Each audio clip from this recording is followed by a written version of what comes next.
ए क्षितिज, काय रे, एक ग्लास पाणी आणून दे ना भावा. स्वतः उठून घे, तुला काय हात नाही का? अरे विसरूनच गेलो होतो मी. आज मम्मीने गाजराचा हलवा बनवला होता. दादा कुठे वेळ सांग ना, हलवा किचन वर आहे का फ्रीज मध्ये? आलो थांब मी बघून. ए दादा लय शोधलं, इथं कुठंच गाजराचा हलवा नाहीये. अरे मग संपला असेल. एक काम कर, किचन मध्ये गेलाच इथे एक ग्लास पाणी घेऊन ये मला. घ्या अशी. दादा ऐक ना, स्कूटीचं पेट्रोल संपलंय, जरा लवकर ये ना, तुला लोकेशन टाकलंय बघ. हा, आलो 5 मिनिटात. हे का पेट्रोल? दुपारी जाणार होतो पण एनर्जीच नव्हती भाई. एवढ्या उन्हात टू व्हीलर वरती यायचं शक्य नव्हतं. त्यात 4 व्हीलर अन्न घेऊन गेले होते. आता 4 व्हीलर आली.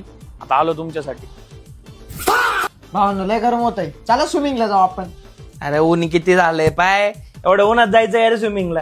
मी त्याच्यापेक्षा नळा खाली आंघोळ करीत. माझ्यात नाही एनर्जी. अरे कधीतरी अंगात येणार जान, सकाळ दुपार संध्याकाळ हीच कंडिशन आहे तुझी. तीच एनर्जी फील नाही होत रे मला आता.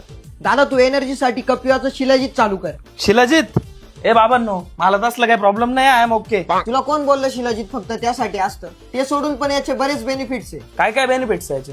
हे आपली एनर्जी आणि स्टॅमिना इन्क्रीज करतं, त्यासोबत आपली इम्युनिटी बेटर बनवतं. पण याचा युज कसा करायचा? तू Kapiva pure Himalayan shilajit daily 250 mg गरम पाण्यासोबत किंवा दुधासोबत घेऊ शकतो. यामध्ये 70% मोर फॉल्विक ऍसिड आहे, जे सेल्युलर लेवलवरती एनर्जी बूस्ट करतं.